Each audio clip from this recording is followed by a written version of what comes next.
Here we've got a bus. As you can see, it's in a real bad way. So the backstory with this one, guy had it restored, all done interior, underneath, all running gear, looking great. Had the gearbox rebuilt, took it for a test drive. As you can see, stacked it real bad. So our job now, we've got to straighten it all out, straighten the chassis, we've got to replace a lot of panels. We'll be getting them from Schofields. As you can see, primary impact was right down there, took the wheel, took that right up. Everything inside is bent, real bent, arch, and the seat tub. It's taken the bulkhead as well. So we're going to have to work out methodically which way to repair this, which way to pull it, using hydraulic rams, quarter powers and dozers. Hopefully, we'll get it back to the customer, very good customer of ours. We've done a few vans for him. Get it back to him as soon as possible, get it back on the road. Here we go, simple little strip down. Everything came apart really easily here. So that door, ready for scrap, off it goes. Next one, there we go, everything came loose, easy. Quick little fit up of the dozer, we'll tell you all about that in a second. All right. Here he goes. We've set up the dozer, and we're not just guessing where we're going to be pulling from. We've got to try and reverse the damage. We're going to give the initial pull from the lower hinge, which, as you can see from the pictures before, that's where the main impact was, on that corner. So we're going to pull from here. This is a frame we made up from an original bus. We're just going to pull that to try and get as much of this out, see what happens basically, and then we'll probably end up making different clamps just to fit in different places from the main bumper mount to get rid of that horrible crease in the chassis. We've got to pull the bulkhead over, so we'll be using hydraulic rams, a porta power for that. Yeah, let's go. Right, so as Bob was saying, we fitted the jig. And now it's just a load of head scratching. Obviously, two of us have worked together for 15 years now, so we kind of know how each other work. Bob's amazing at this kind of stuff. His past is accident damage cars, so this is amazing. This little jig, I mean, ideally it will be on a chassis jig where everything is bolted down and it can't move. But we were already restoring a van on that, so this is why we've just used the dozer in place, working perfectly. There you can see our little body pullers. We're just pulling this chassis leg out. It keeps going in and out like an accordion. It's going to get ripped off anyway and replaced. It's just to get all of the body lines somewhere near what we need. Right, so we've moved this jig around loads of positions, pulled from all different angles just to get this lower A-pillar chassis out. There's Bob's bum. Yeah, here we go, like that leg, the dog leg. So we put the clamps onto that, and as we've all said before, it's just like as a donor panel, it's just supposed to like pull it, the wheel tub where you want it to go. Then we just rip it off and throw it away. It's just a sacrificial panel. Working on the B-post here. Two heads are better than one. I always take Bob's advice. He's amazing at this stuff. So I think the bulkhead B-pillar comes out amazing here. And then we're just doing all the fettling stuff. And we'll get the doors back on, see how it all goes. You've really got to bear with us with this. Restoration work we can do blindfolded, no problem. Speaking into a microphone, talking to a camera, this is all new to us. So just roll with us. I'm hoping we'll get better.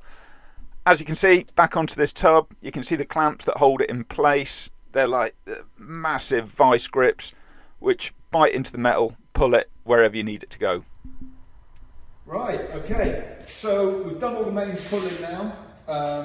So all the damaged panels that were on it, we've sacrificed them as like the pulling points.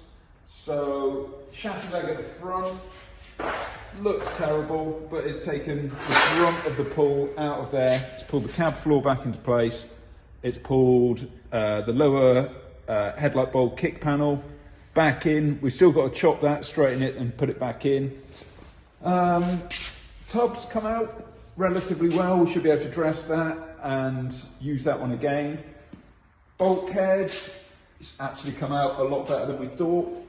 Could possibly use that again, but I think we're just going to replace it. Floors come down into place. Chassis is dead straight. We've done all the diagonal measurements. Everything's within a mil tolerance. We're pretty happy with this. We've got a massive order from Schofields turned up today, so we're hoping that is now the door shape. We're getting there. Better than Christmas this.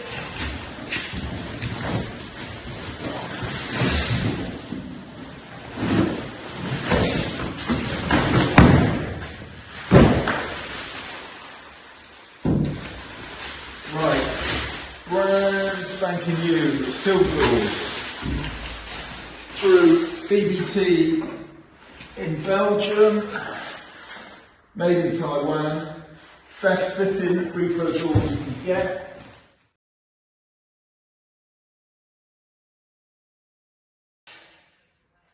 Okay, these are the new panels from Rick at Schofield's. Great panels. Not perfect, but they're a good place to start with. Main problem, recess. Different handles for different years. So they just do one door skin and then they put the different years in. So all of this will get wire wheeled and seam welded around so the filler doesn't sink in it once it's all painted. We're going to see what kind of door gap we've got, or door size hole for that to go in, and Bob's unpacking the rest of this.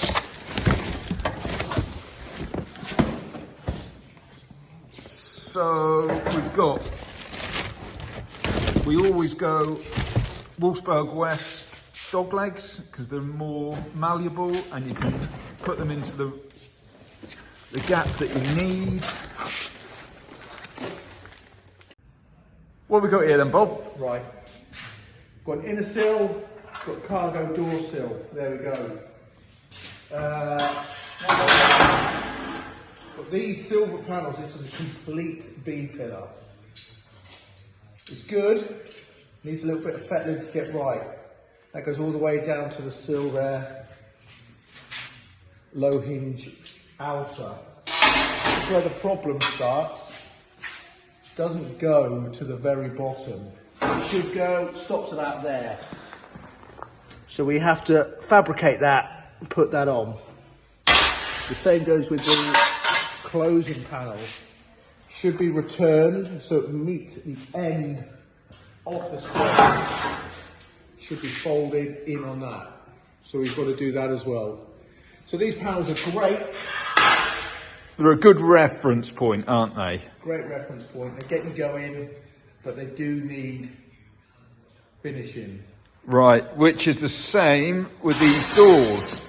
So they only make one style of doors, and then, so the 3 different year press-ins, they change them, so they just let them in. It's not ideal. So all of this needs wire wheeling out, seam welding all the way around, or else if you just to fill over that, it would just sink, look pretty ugly in a year or 2 time. Slam your door a couple of times, and that's where it will crack. So this one, 67 only, so it's got the little teardrop for the handle recess. Again, inside, yeah. But we're going to have a go, see what kind of shape gap we have with the doors that we have now. Door on, went into the holes quite nicely. First fit, we got a lot of messing around to do. So, middle gap is way bigger than top and bottom. It's very hinge bound, so need a bit more tweaking on the pillars. So we're going to take that kick panel off, so then we can move that A-post around a lot easier. Massively agricultural.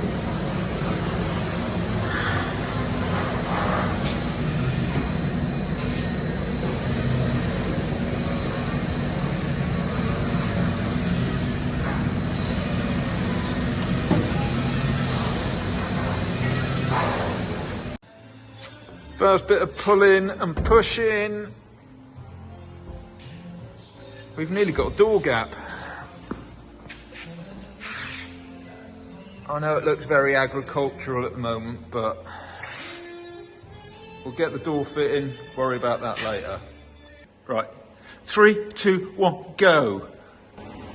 Right, about to fit the outrigger. So what we do here, because it welds to the chassis, we're going to plug weld it. Don't have much room to play with there, so what we do, when we drill the holes, we make them longer, so when it penetrates through and not out and ruins this side. That's meaning. So we're going to plug weld that to the chassis, clean those back, and single side so it replicates the original factory welds. As always, we use copper primer. We use Kent copper primer. Now, it's not the cheapest, wish it was. It's because it's copper and it works with everything. The MIG wire is copper coated. The spot weld probes are copper coated. So it just works. We need to give everything the best chance of getting a good penetrating weld. So yeah, that's what we do. Each edge that's welded, we prime them so there's no bare metal in between the surfaces. Let's go. Okay, we're now going to start taking away all the damaged metal and replacing that. It's done its job of being pushed and pulled into place. Now we can start welding and treating it as a bit more of a restoration than an accident damage. A vehicle now.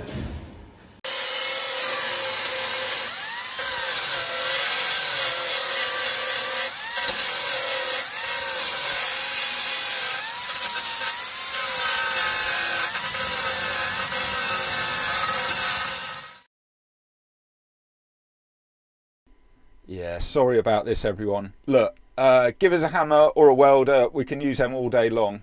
Microphones, technical stuff, we're not great at this. Rick's has got us all new microphones, so hopefully we will get better as we go. As Bob's doing here, we're just straightening out the door. Like, this is our bread and butter work, this is fine. So little port power to relieve the stress on the inside of it. So we can use this door again so we don't have to load it up with filler.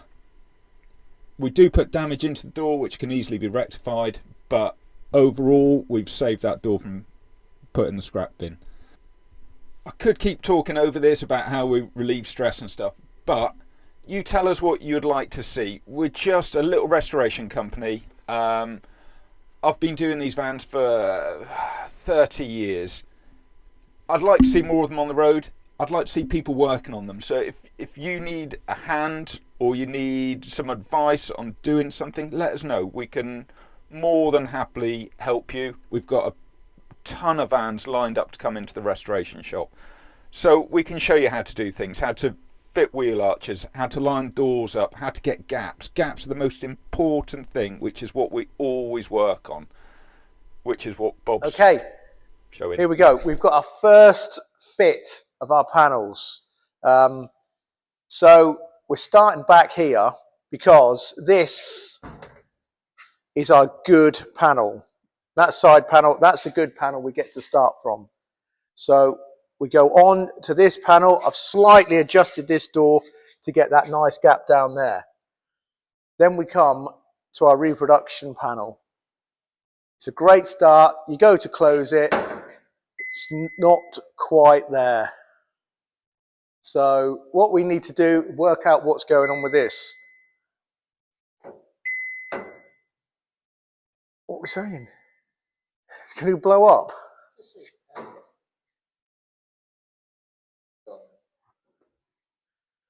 The door doesn't fit. So we've got to work out It's hitting up the top here. So we now know that that has to come up. It's lower up there. So when we force close it, shows exactly what we've got. Gap up the top, tight down the bottom. So that's the next step, to get that door fitting with this pillar and that one.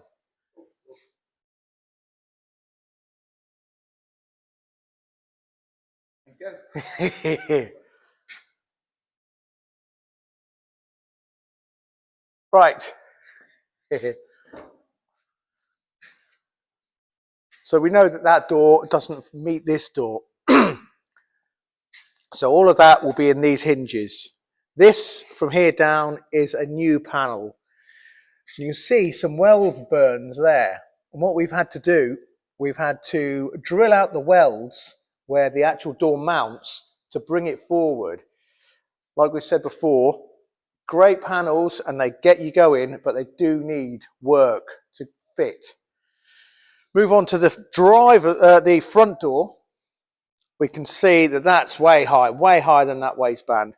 So that's got to go forward and down. But like before, we know these doors need work. We have in the past had this where it is really tight down the bottom and at the top we've got a big gap. So you do need to trim some of that. We won't be trimming it just yet. We need to make that fit the hole. We also have the added problem of two different reproduction panels. This is a Wolfsburg West arch. We like these arches because, as structurally solid as they are, they allow to be manipulated into place. So, as a first fit, this is great. This is pointing us in exactly the right direction we need to go. We've got gaps to a degree. It's sort of lining up. We've just got to get it better.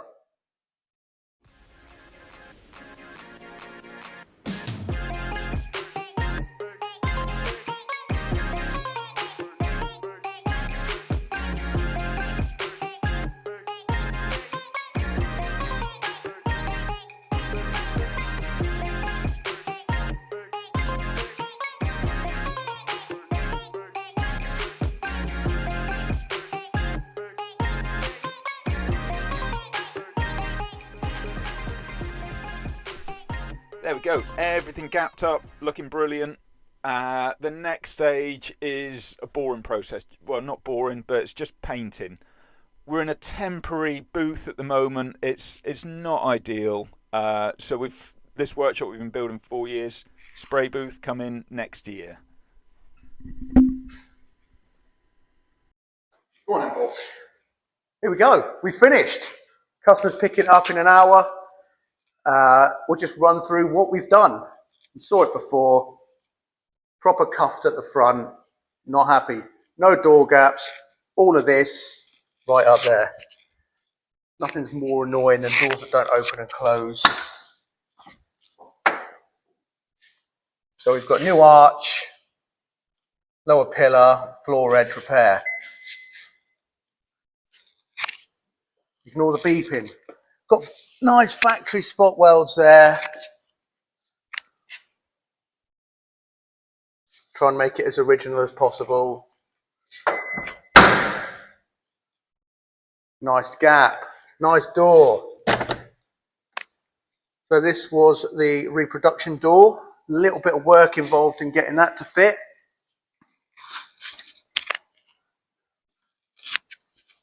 But it does.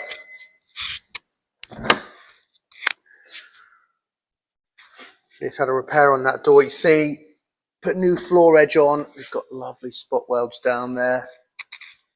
Are we good? I don't know. Right, that'll do. Right, we're still recording. Yeah, brilliant. Let's go for it. So these seals,